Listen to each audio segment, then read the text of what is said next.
The security guard's voice cut through the quiet like a blade. "What the hell? Get away from that display. You people always looking for something to steal?" Jalen Reed flinched, his thin shoulders curling inward. "I'm sorry, sir. I just wanted to read." "Read?" Officer Derek Shaw stepped closer, his grip already tightening. "Don't play games with me, kid. Homeless thugs don't read ancient languages. You probably can't even spell your own name. Now get out before I drag you out." The man's hand clamped onto Jalen's shoulder with rough force, the way someone might grab a stray dog that had wandered too close. Clara Bennett, Dr. Vivian Langford's assistant, walked past without slowing.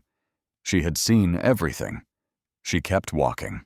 Jalen's fingers tightened around a crumpled flyer. The museum was looking for volunteer translators. All languages welcome. No one gave him a second glance as he slipped through the loading dock while the guard argued with a driver about paperwork. He followed the sound of urgent, frustrated voices up to the third floor. The door to the conservation lab stood half open.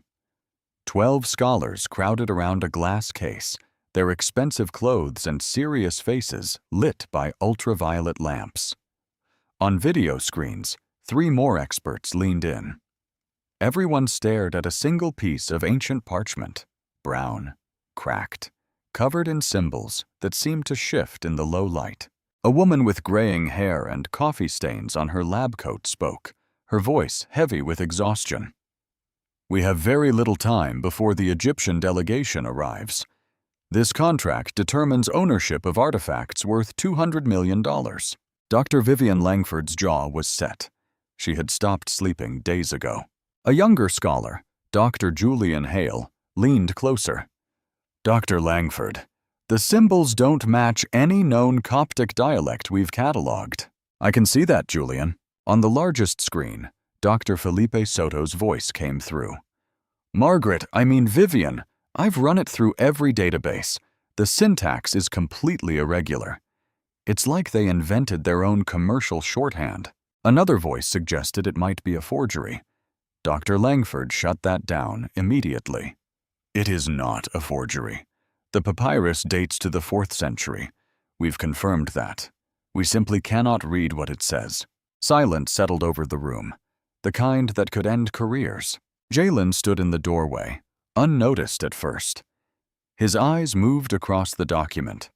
His lips formed the words silently. The symbols made perfect sense. It wasn't pure Coptic. It was Sahidic mixed with Judeo-Aramaic commercial abbreviations, the kind merchants once used along the Nile trade routes.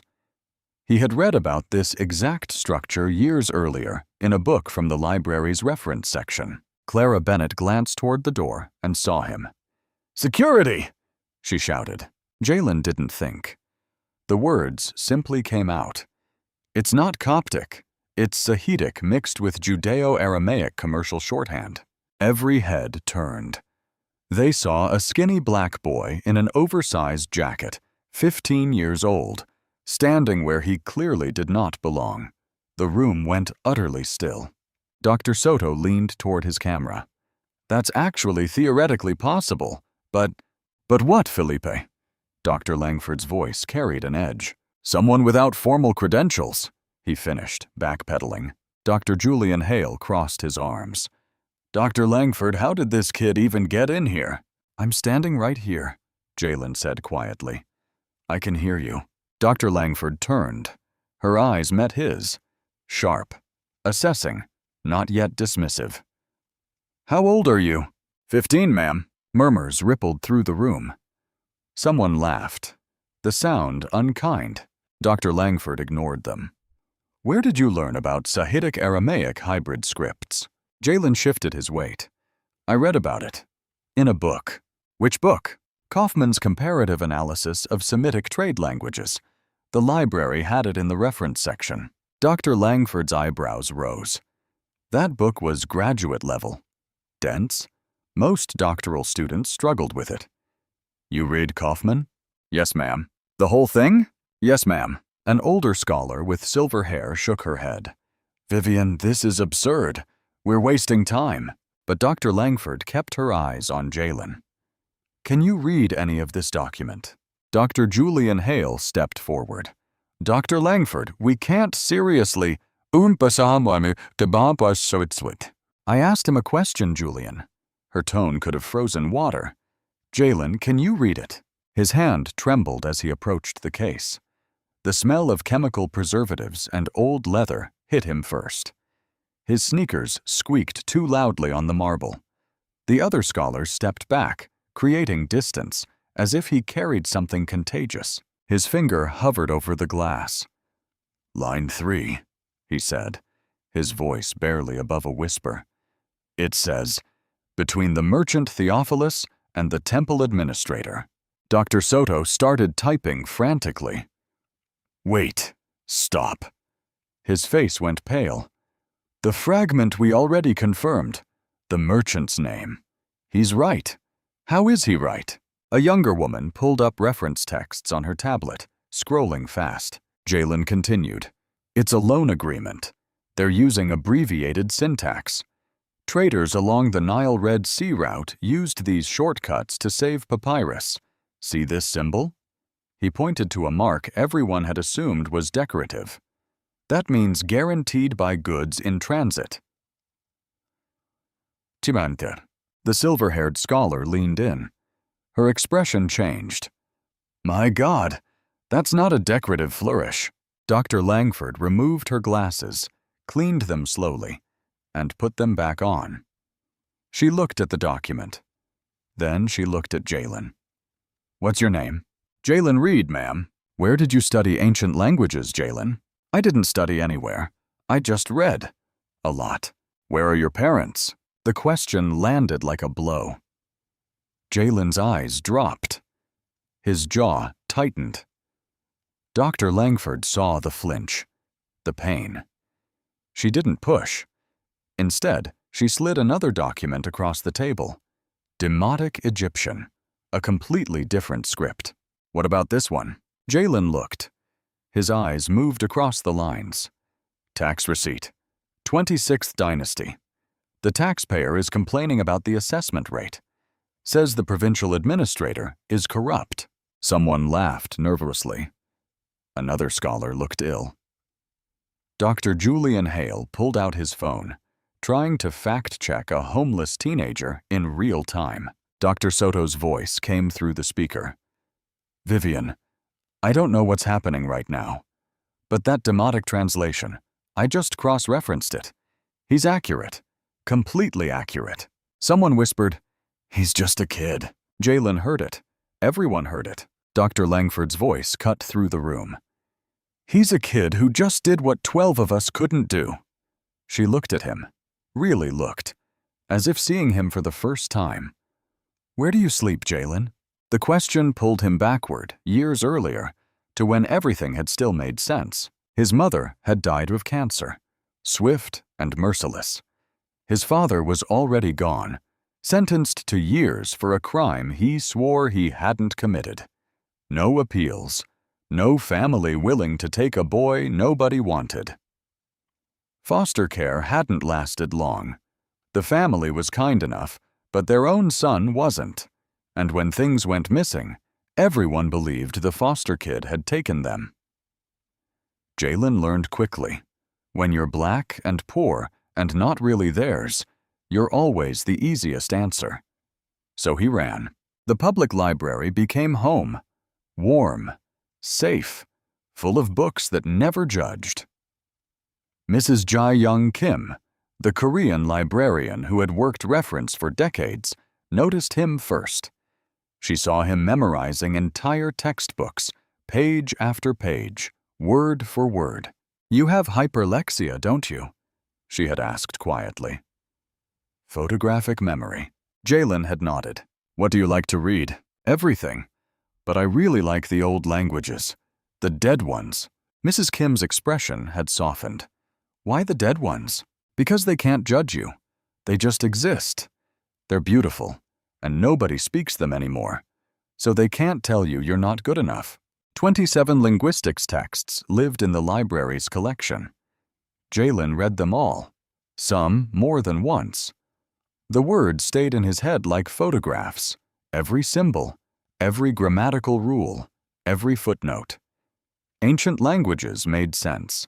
They had rules, patterns, logic, unlike the world that had taken his mother, his father, and any chance at normal. Then the library closed for renovations and budget cuts. Jalen lost his sanctuary. He spent months moving between subway platforms, museum steps, and shelter beds when they were available. He kept one book, a water-damaged discard with a broken spine and a red stamp inside. Introduction to Semitic Languages. Some nights he read it by streetlight, the same pages over and over, remembering when he had a place that wanted him. Now he stood in a room full of scholars who had attended the best universities, who had families and homes and health insurance, and he could read what they could not. Dr. Langford made her decision in an instant. "I need you to stay. Help us finish this translation." Officer Derek Shaw still stood in the doorway, arms crossed. "Dr. Langford, is this wise? He's just a kid who broke in." She didn't look at him. "He's more qualified than half the people in this room. I'll take full responsibility." Clara Bennett spoke up. "But he's a minor. We need parental consent for anything official. Liability issues." "Then I'll be his guardian for today," Dr. Langford said, her tone allowing no argument. "Get the paperwork." She turned to Jalen. "Are you hungry?" He hesitated, then nodded. "Clara, order food. Whatever he wants." She pulled a lab coat from the closet. It hung loose on his thin frame. "You work here now, temporarily. We'll figure out the rest later." She set a bottle of water and a notepad in front of him, giving him space at the table between two scholars who looked as though they had swallowed glass. The hum of UV lights filled the silence. Pencils scratched as people took notes from a 15-year-old homeless boy. The absurdity wasn't lost on anyone. Jalen's voice grew steadier as he read line by line. The contract revealed itself, an agreement between a merchant and a temple. The transportation of sacred artifacts, penalties for breach, insurance clauses, witness requirements. His finger traced the symbols without touching the glass, following the words like reading a bedtime story. This clause here specifies delivery timeline, 30 days from the new moon. Payment in silver, weighed in the temple, verified by 3 witnesses. Dr. Soto leaned into his camera. "The historical records support this. Temple silver trade was common in that period." Dr. Julian Hale whispered to another curator, not quietly enough. "This is embarrassing. We're trusting a street kid." Dr. Langford heard. "Julian, either contribute or leave. Your choice." Jalen stopped. Line 8, different script woven into the Sahidic. "This section, I need a minute." "What is it?" Dr. Langford asked. "Old Nubian. I've only seen it once in one book. Let me—" He closed his eyes. The room watched, some skeptical, some curious, all uncomfortable. His fingers moved in the air, tracing invisible text. His lips moved silently as he recalled pages read years earlier. When his eyes opened, he said, "It's a witness clause. Requires 3 signatures, one from a Nubian trade partner. It proves the agreement crossed regional boundaries." The silver-haired scholar pulled up records on her tablet. Her eyes widened. Nubian trade witnesses were standard for high-value contracts crossing Egyptian Kushite territories. This is correct. Dr. Soto's voice crackled through the speaker. "How old were you when you read about Old Nubian?" 13. Someone made a sound, half laugh, half disbelief. Dr. Langford's phone buzzed. She glanced at the screen, her expression tightening. The museum director wanted an update. She looked at Jalen, the boy who had been thrown out hours earlier and was now translating a document worth millions. "I need to tell him something. Are you certain about this translation?" Jalen met her eyes. "Yes, ma'am, I'm certain." She nodded, stood, and smoothed her lab coat. "Then that's what I'll tell him." She walked toward the door, stopped, and turned back. Don't let anyone make you feel small while I'm gone. The door closed behind her. Jalen sat at the table, surrounded by scholars with decades of experience and prestigious degrees. They were waiting for him to tell them what came next. In the boardroom, all glass and leather with city views and expensive art, Director Philip Grant sat at the head of the table. 62, impeccably dressed, a man used to control. Your source is a homeless teenager? His voice carried disbelief and something sharper. Vivian, a 15-year-old black kid off the street? Dr. Langford kept her spine straight. My source is someone who can read languages your entire staff cannot. The optics, Vivian. He leaned back, fingers steepled. A child, no credentials, living on the streets. What if he's running some kind of con? What if you're being played? Played into what? Accurate translations verified by 3 PhD linguists? Board members watched through video screens, silent and judging. The museum's legal consultant shook her head. Dr. Langford, we cannot present this to the Egyptian delegation. The translator is a minor. Where are his parents? Who's legally responsible if something goes wrong? 3 separate experts have confirmed every line he's translated. Confirmed based on his initial reading, the lawyer countered. What if he's wrong? What if this is all an elaborate? An elaborate what? Dr. Langford's voice went cold. A con? By a child who can barely afford to eat?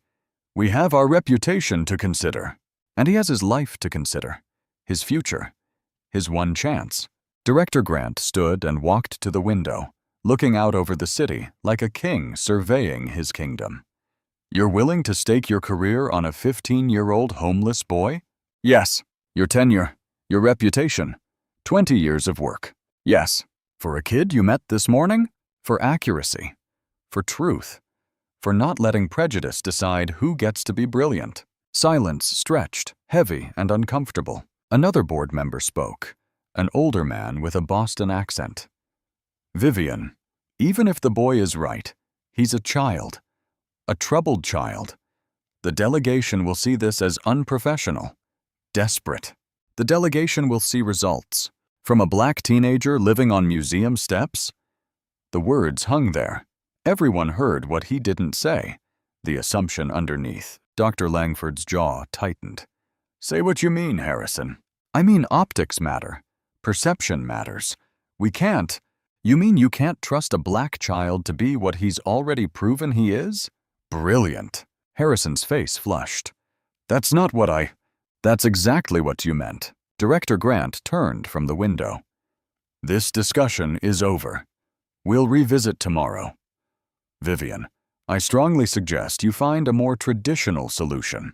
Outside the boardroom, Jalen sat on a bench close enough to hear voices, but not words. Just tone, anger, dismissal. Arguments about him, not with him. Clara Bennett sat nearby, scrolling her phone. They don't mean it personally, she said, not looking up. Yes, they do. Jalen's voice was flat. I'm used to it. Used to what? Being invisible until I'm useful. Then being too risky to trust. He stood. It's always the same. He walked toward the elevator. Clara watched him go, guilt flickering across her face, remembering that morning, pulling her bag away, walking past. The elevator dinged. Dr. Langford burst through the boardroom door and saw him waiting. Don't go! He didn't turn around. Jalen, please. I'm making it worse for you. I always make it worse. She reached the elevator and stood beside him, not blocking, just present. You're not making anything worse. Their fear is...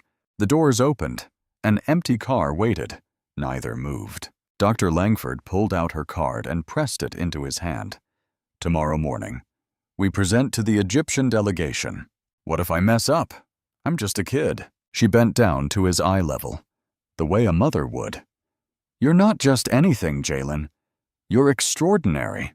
His eyes filled. He blinked hard. I need you tomorrow, but only if you choose to come back. The elevator doors closed on emptiness. Jalen looked at the card in his hand.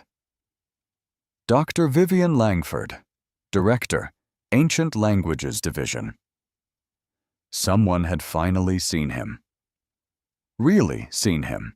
The question was whether he was brave enough to show up again. The next morning, Jalen stood outside the museum in the same worn jacket, his hair combed with water in a subway bathroom. Dr. Langford waited inside with shopping bags, youth sizes, still tagged. You're a consultant now. Dress the part. In the bathroom mirror, someone different looked back. Button-down shirt, pants that fit. First new clothes in over a year. He touched the collar and tried not to cry. Black cars arrived.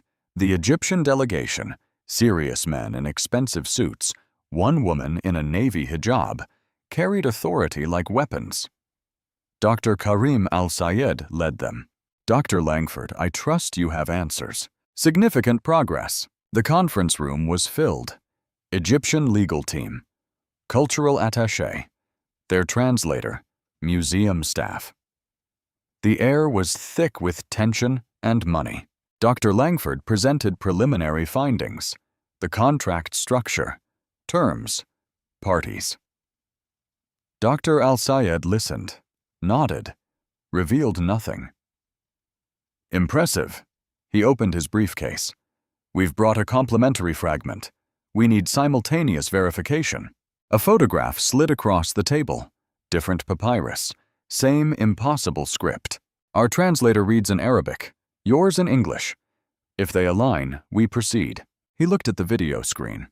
Dr. Soto? Actually? Dr. Langford stood. Our lead translator is here. She gestured to Jalen. The room froze. Dr. Al-Sayed's face changed. This is a boy? This is Jalen Reed, 15. The reason we're here. The Egyptian attaché whispered in Arabic, fast and sharp. Why waste time with a child? Jalen understood every word. He said nothing. Dr. Al-Sayed studied him. You translated the primary document? Yes, sir. At 15? Yes, sir. Convenient. No warmth in the word. Dr. Layla Mansour, the Egyptian translator, set up her materials. She glanced at Jalen as though he were playing dress-up. Shall we begin? Both documents appeared on screens. Dr. Mansour began, Arabic flowing smooth and professional. Jalen followed in English, younger voice but accurate. In the name of the Merchant Guild, witnessed by the Temple Council, payment rendered in silver, weighed and verified. Perfect synchronization. Same dates, same names, same terms. They reached Clause 7. Both stopped. Dr. Mansour switched to English. This section references, Jalen finished. A third party. Nubian witness. We identified him yesterday. She stared. You know Nubian witness protocols? Yes, ma'am. Standard cross-regional trade structure. Your Sahidic pronunciation. Where did you study? Books, library books. Is it wrong? She removed her glasses, cleaned them, put them back on. No, it's museum quality. Long pause. From library books? Yes, ma'am. Dr. Al-Sayed watched, silent, assessing. His attaché spoke in English this time, meant to be heard. We're trusting our delegation to a child? Dr. Mansour turned, sharp. We're trusting accuracy, which he's provided. She looked at Jalen, really looked, without doubt. Your reading is correct, completely correct. The validation hit like oxygen. Jalen's hands shook under the table. His voice, stayed steady. Thank you, ma'am. Dr. Al-Sayed stood. 30-minute recess. Everyone filed out. Dr. Mansour approached Jalen. How many languages have you taught yourself? 7 ancient, a few modern. At 15? Yes, ma'am. She handed him her card. Cairo University, Department of Linguistics. When you're older, contact me for formal study. She paused. Colleague to colleague. That word, colleague. No one had ever called him that. When Dr. Al-Sayed returned, his team behind him, faces unreadable, he said, We need clarification on the translator's credentials. Silence. Heavy. Waiting. Dr. Langford stood. Jalen is 15 years old. He has no formal degree, no school record for the past year and a half. Director Grant went pale. Vivian, she continued, louder. What he has is photographic memory and a gift 3 universities missed. He's been homeless for several months, taught himself 7 ancient languages in a public library, and he's the only reason we're having this conversation. Dr. Al-Sayed turned to Jalen. You taught yourself? No teachers? Yes, sir. At 15, you read Sahidic, Aramaic, Demotic, Nubian, Greek, Latin, Akkadian, and Middle Egyptian?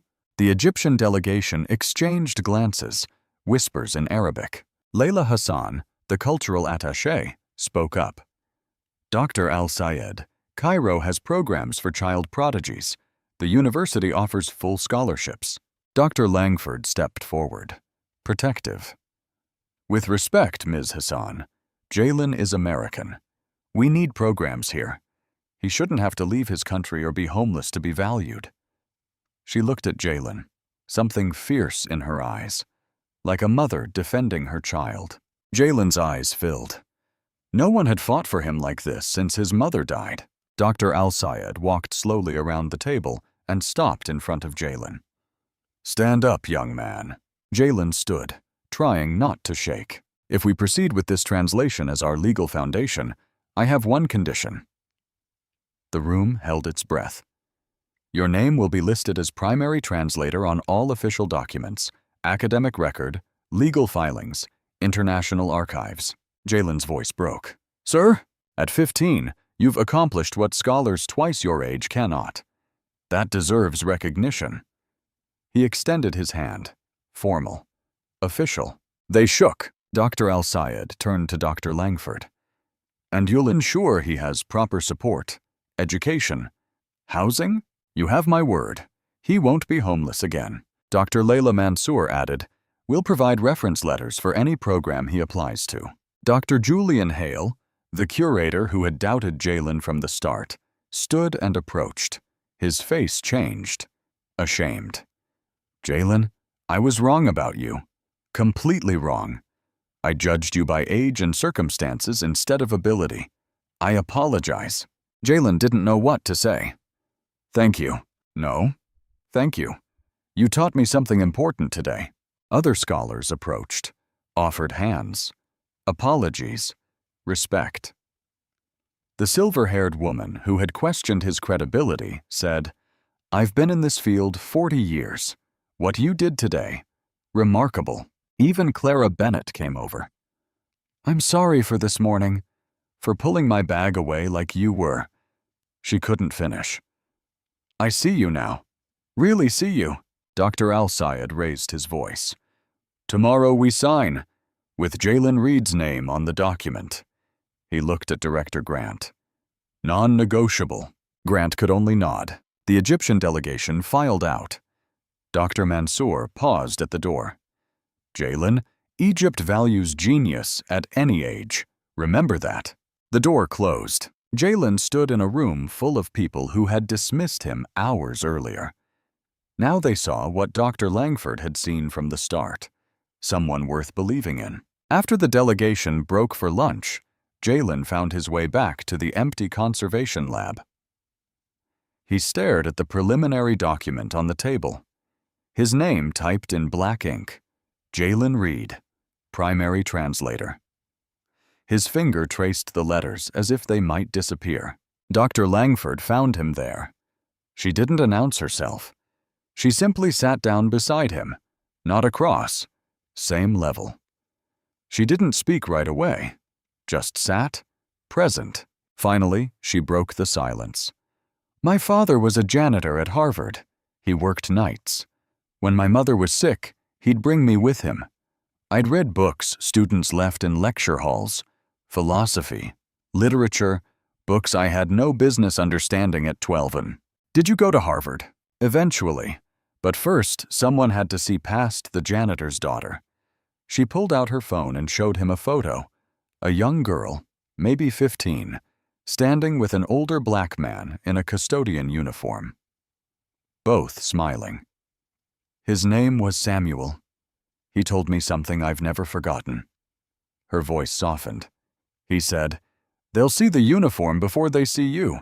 Prove them wrong every time." I was 16 when he said that. Your age, almost. Jalen studied the photo. The girl who became Dr. Langford. The father who believed in her. You remind me why I do this work. I just read languages. No. She turned to face him fully. You remind people that genius doesn't come with a resume, or an age requirement, or a permanent address. Her hand rested on his shoulder, not like Officer Shaw's grip that morning, not pushing him away. This touch said, I see you. I believe in you. I have something for you. She pulled out a library card. Brand new. His name printed on it. Mrs. Kim called yesterday.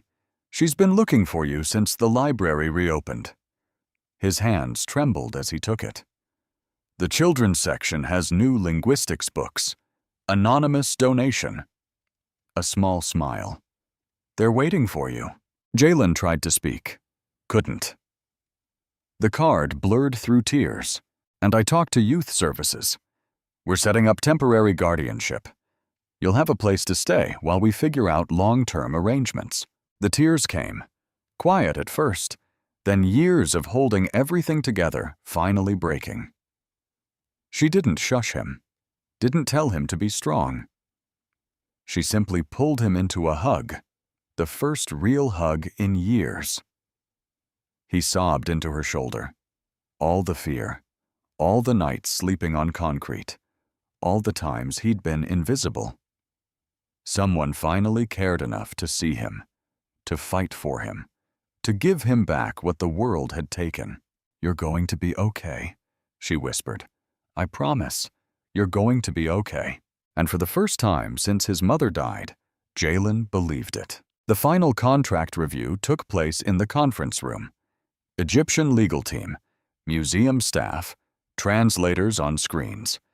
The energy was cautiously optimistic. Then the Egyptian legal expert spoke, an older man with a gray beard and reading glasses.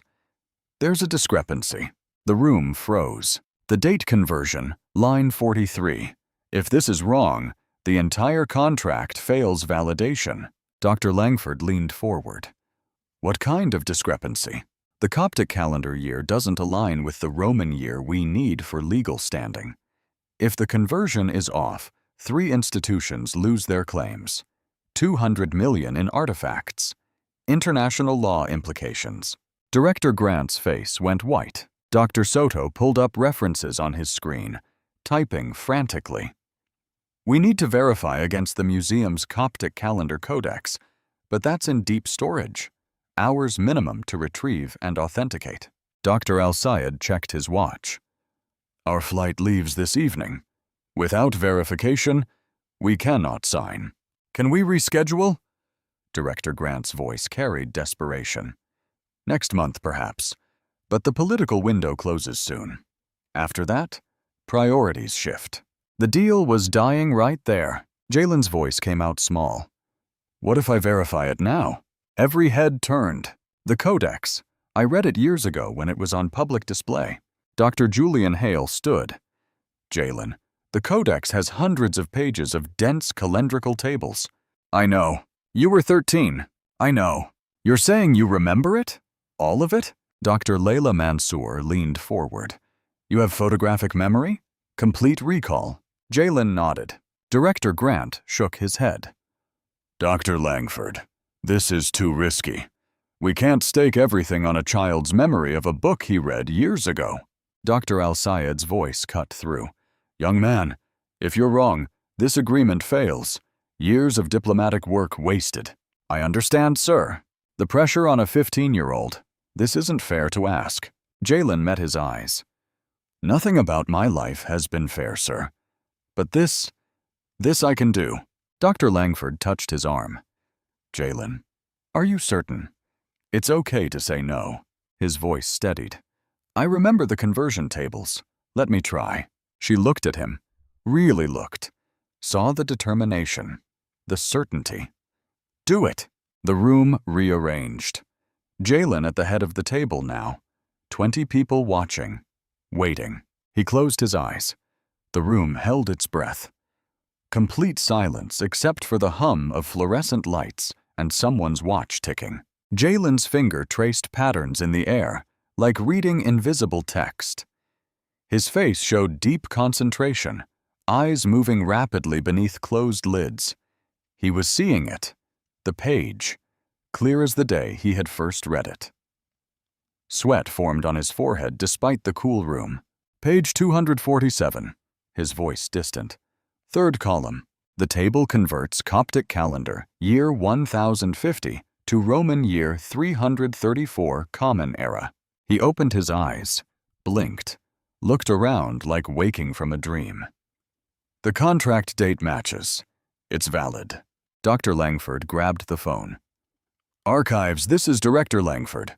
Authorization code Alpha 7. Pull the Coptic calendar codex immediately. Page 247, third column. I need confirmation as soon as possible. The archive supervisor's voice crackled. Director, that's a multi-hour process. Make it faster. Everything depends on it. She hung up. Now they waited. People made nervous small talk. Nobody really listening. Jalen sat apart, second-guessing everything. What if his memory failed? What if he had mixed up pages? What if he had just destroyed Dr. Langford's entire career? Dr. Mansour approached and sat beside him. How many books have you memorized? I don't know. I don't try to memorize, it just stays. Have you been tested formally?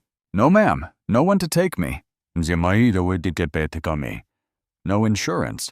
She exchanged a look with Dr. Al-Sayed across the room. Understanding. Recognition. Jalen, regardless of what happens today, you have a gift. An extraordinary gift. What if I'm wrong? Then you're wrong. But you were brave enough to try. When the phone finally rang, Dr. Langford grabbed it and put it on speaker. The archivist's voice, slightly breathless. Page 247, third column confirmed. Coptic calendar year 1050 corresponds to Roman year 334 Common Era. Pause. The child was absolutely correct. The room erupted. Voices overlapping with relief, disbelief, amazement. Jalen dropped his head into his hands. Dr. Al-Sayed stood and walked deliberately to Jalen, extending his hand. Young man, you have one of the most remarkable minds I've ever encountered, and I've taught at 3 universities across 2 continents. They shook hands. Have you considered advanced study? Egypt has programs, full scholarships, housing, support. Dr. Langford stepped in, gentle but firm. He has options here too. I'll make certain of that. Dr. Al-Sayed nodded, respect in his eyes. Then America is fortunate. The Egyptian team gathered their materials. Return for tomorrow's signing, but Jalen couldn't stay. The adrenaline draining left him shaking, empty. He excused himself and found the ancient Egypt gallery, the one he had walked through countless times when the museum was open, when he was invisible. He sat on the floor, back against the wall beneath a statue of Thoth, god of wisdom and writing. The tears came, relief, exhaustion, fear he had been holding for hours. I could have been wrong. I could have ruined everything. Clara Bennett found him there, the assistant who had avoided him that morning. She didn't ask permission. She simply sat down beside him on the floor, mirroring his position, back against the wall. They sat in silence for a long moment. I'm sorry, she said quietly, for this morning, for pulling my bag away from you like you were something dangerous, like you were. She couldn't finish. I see you now, really see you, and I'm sorry I didn't before. Jalen nodded. He couldn't speak. She pulled a granola bar and juice box from her purse. You haven't eaten all day. You're still a kid. You need to eat. Small kindness, huge impact. He took them, whispered, "Thank you." They sat together, 2 people who had started the day on opposite sides of a wall, both learning something about seeing past surfaces. Above them, Thoth statue stood silent. Ancient witness to a modern moment of grace. That evening, the museum's grand hall, marble columns rising 30 feet, crystal chandeliers catching the light, hosted presidents and kings on other nights. Tonight, it hosted a 15-year-old former homeless boy. Press filled the back rows, cameras, reporters from major outlets. This wasn't just a museum event anymore. This was international news. The signing table sat on a raised platform, ornate and historic. Jalen stood to the side. The blazer Dr. Langford had bought him still had the tag tucked inside. She had purchased it during lunch, hadn't even asked his size, just knew. It fit perfectly. Museum Director Grant, the Egyptian delegation, legal teams from 3 countries, all took their seats. Cameras flashed. Reporters murmured into phones. Dr. Al-Sayed raised his hand. Silence fell. Before we sign, one correction to the document. Concern rippled through the room. Not again. He pointed to the byline. Official translator credits. This currently lists institutional translators. Dr. Felipe Soto, Dr. Leila Mansour, our respective teams. He looked directly at Jalen. I insist we add primary translation and verification by Jalen Reed, independent scholar. The room went still, then applause, scattered at first, building, growing. Real recognition, public, permanent. His name in the historical record. Director Grant had no choice, not with cameras rolling, not with international witnesses. Agreed. An assistant brought the amended document, printed fresh, notarized on the spot. There, in black ink, official and real. Primary translation and verification by Jalen Reed, independent scholar. The signing proceeded. Pens on paper, handshakes, flashes of light. Then the press questions began. A New York Times reporter asked, Dr. Langford, can you speak to your team's methodology? Dr. Langford stepped to the microphone. She didn't hesitate. I can speak to what happened when we almost missed genius because it didn't arrive in the package we expected. She told his story. 15 years old, homeless since losing his family, self-taught, dismissed repeatedly. Jalen had out-translated experts with decades of experience and multiple advanced degrees. Not despite his circumstances. His mind simply worked at a level most could not comprehend. Pause. Let it land. And we almost threw him out like trash this morning. The room shifted. Uncomfortable truth spoken aloud. A CNN reporter called out, Can we hear from Jalen? Every camera turned. Microphones extended. Dr. Langford gestured. Jalen? He approached the microphone like approaching a cliff, terrified, shaking. The microphone stood too tall. Someone adjusted it down for a child. What do you want people to know? His mouth went dry. Hands trembled. That morning he had been invisible. Now the world watched. Dr. Langford nodded encouragement from the side. He found his voice, small, cracking, but honest. That the library saved my life. Books were my family when I had no one. And Dr. Langford believed me when everyone else just saw a problem to remove. He pointed to her, tears in his eyes. She saw me, really saw me. His voice broke completely, but he pushed through. So if there's a kid sitting on museum steps tomorrow, or in a library or anywhere, just see them. Please. The room was silent. Phones recording. Cameras capturing raw, unfiltered truth from a child. Another reporter. What's next for you? Jalen's face showed honest confusion. I don't know. I've never been able to think about next. I just tried to survive each day. Dr. Al-Sayed stood and approached the microphone. Perhaps I can help answer that. After the press left, Dr. Langford brought Jalen to her office. Director Grant was already there. His expression completely changed from that morning. Chastened. Respectful. Jalen, the board held an emergency meeting during the signing. Jalen's stomach dropped. Expected consequences. Expected everything taken away. They've created a position, youth translator in residence, first of its kind in any major museum. Pause. It's yours, if you want it. Jalen couldn't process the words. Director Grant interrupted, actually apologetic. The position includes a housing stipend, full health insurance, educational support, everything you need. Dr. Langford continued. And I've been approved as your temporary legal guardian until we find permanent placement, or until you're 18, if you'll have me. The room spun. Dr. Al-Sayed also connected me with Columbia's linguistics department. They're offering a full scholarship. Starts when you're ready for university. First, we help you finish high school properly. She leaned forward, made sure he heard this. You're not homeless anymore, Jalen. Not unless you choose to be. He couldn't speak, couldn't breathe. She opened her desk drawer and pulled out something official, laminated.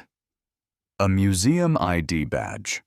His photo from that afternoon, first official picture in years. Name, Jalen Reed. Title, Youth Translator in Residence. Security clearance, research staff. He took it with both hands like holding something sacred, fragile. Traced his name with one finger. Is this real? I'm not dreaming? Dr. Langford's eyes filled. This is real. This is earned. This is yours.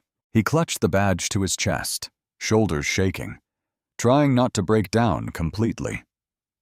Thank you. Words felt inadequate, insufficient. Thank you. The Egyptian delegation waited in the hall for final goodbyes before their flight. Dr. Al-Sayed shook Jalen's hand again. When you're older, visit Cairo as a scholar. The archives await you. Dr. Mansour gave him her card. Call me when you do. We'll explore together. Colleague to colleague. That word again. Colleague. Even Dr. Julian Hale approached, the curator who had doubted him from the start. Jalen, I judged you by age and circumstances instead of ability. That was wrong. Deeply wrong. He extended his hand. Thank you for teaching me something I should have already known. They shook. Jalen, gracious beyond his years, said, Thank you for saying that.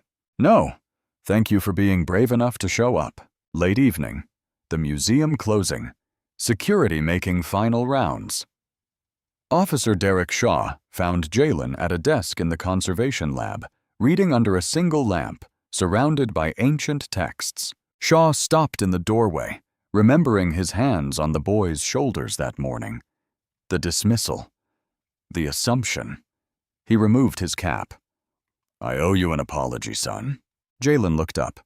You were doing your job, sir. No. Shaw stepped inside. I was making assumptions. That's not my job. That's just prejudice wearing a uniform. He extended his hand. Welcome to the museum, Mr. Reed. They shook. Formal. Respectful. Jalen's badge clipped to his shirt, catching lamplight. Proof this wasn't a dream. Shaw left. Jalen returned to his book. The lamp glowed warm. His worn backpack sat beside a new museum-issued laptop, still in the box, too precious to open yet. Through the window, New York City spread out in lights, the same streets where he had slept, the same steps where he had been dismissed. But now he had a key to an apartment, to a future, to himself. In the months that followed, Jalen sat in private tutoring sessions, museum-funded. The tutor, a retired professor, treated him like a scholar, not a charity case. Advanced mathematics, literature, sciences he had missed while surviving. An envelope arrived. Columbia University seal. Early admission for exceptional students. He opened it with Dr. Langford watching. Congratulations on your acceptance. His hands shook, holding the letter. She hugged him. Both cried. The apartment was small, a studio, but it was his. First place with his name on the lease. He still slept with the light on sometimes. Still woke up thinking he was on the street.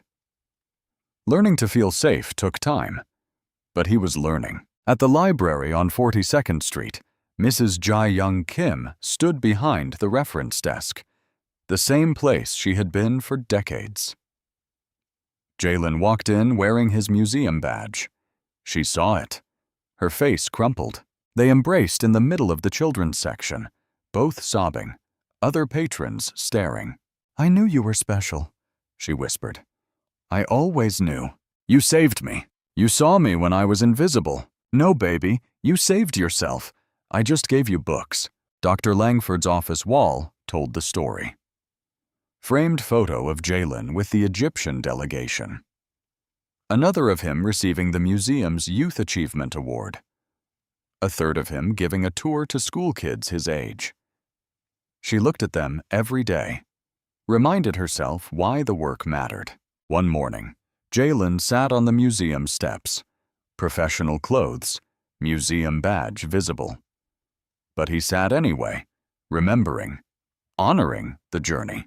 A young girl appeared, 12, black, school uniform worn at the edges, carrying a library book. Introduction to Ancient Greek. She sat on the steps and started reading. Jalen smiled. "That's a tough one. Good choice." She jumped, pulled the book close, protective. "I'm not doing anything wrong." The words hit him. She expected to be moved along, just like he had been. "I know. I used to sit here too, waiting for the library." She nodded, suspicious. "You like languages? My teacher says it's weird. Nobody thinks it's cool." He saw himself at 12, so clearly it hurt. "I think it's cool. I work here. I translate ancient languages." She looked skeptical. "You're not that old." "I'm 15. Started learning when I was your age." He showed his badge. Her eyes went wide. "That's a real job?" "Very real." He pulled out his card. "If you want to see the real artifacts, the ancient writing, call this number. Ask for me. I'll give you a personal tour." She took the card carefully, like something valuable. "For real?" "For real. Someone gave me a chance. I want to do the same." She studied the card, then his face. "Why?" "Because every kid deserves to be seen. Really seen." She nodded slowly. Didn't quite believe it yet, but wanted to. "I'll call. Maybe. I hope you do." She left, clutching his card and her Greek textbook. Jalen watched her go. Saw his own past walking away, but also someone's future walking forward. Jalen Reed's story isn't just about one brilliant mind being discovered. It's about how many we miss while they're standing right in front of us. Invisible because they're young, because they're homeless, because they don't look like what we expect genius to look like. Right now, today, there's a child on museum steps, in a library, on a subway platform, waiting, hoping. Brilliant. Mrs. Kim saw it in a library. Dr. Langford saw it on museum steps. The Egyptian delegation saw it in a translation. What will you see today?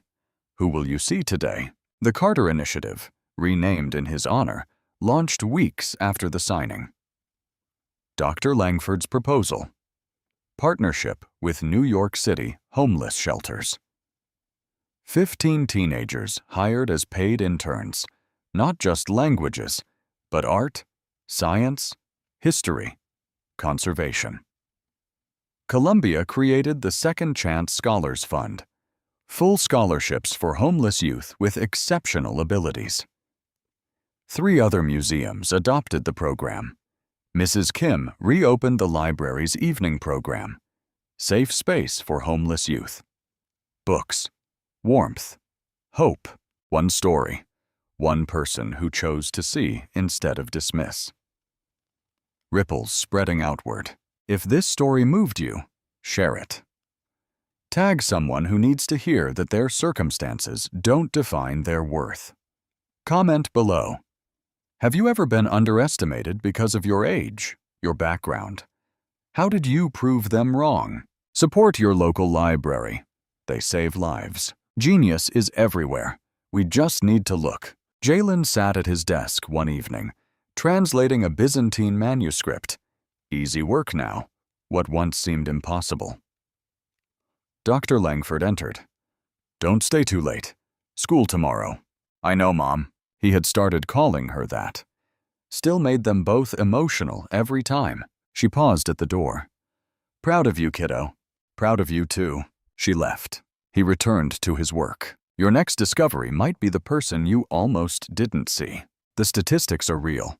Sobering. 1.3 million homeless youth in America. 68% have above-average intelligence. Less than 3% access higher education. Resources exist. Ways to help. Numbers to call. The initiative is one example. But the need is real. Every library, every museum, every institution can choose to see talent. Will yours? Jalen Reed had spent hours in the museum that morning, initially dismissed for looking homeless. But some said his name ended up on a $200 million contract. Here's what really stays with people. 12 PhD couldn't crack that ancient text. A 15-year-old sleeping on museum steps did it in minutes. Not because he had advantage. Because he loved learning when he had nothing else. Jalen taught himself 7 languages in a library because books were his family. He memorized page after page of a calendar codex years earlier, not for school, just because it was beautiful. The security guard saw a homeless thief. Dr. Langford saw genius in worn shoes. The difference? She actually looked. One person choosing to see past assumption changed a life. Think about the last person you dismissed before they spoke. The kid you assumed was trouble. The resume you tossed because of the address. Right now, there's a brilliant mind sleeping in your city's library. 1.3 million homeless youth in America. 68% have above-average intelligence. Less than 3% reach college. Not because they can't, because nobody's looking. Share Jalen's story. Support your local library. They save lives. Comment. When were you underestimated because of how you looked? Your next discovery might be the person you almost didn't see. Genius doesn't need credentials. Just someone brave enough to see it.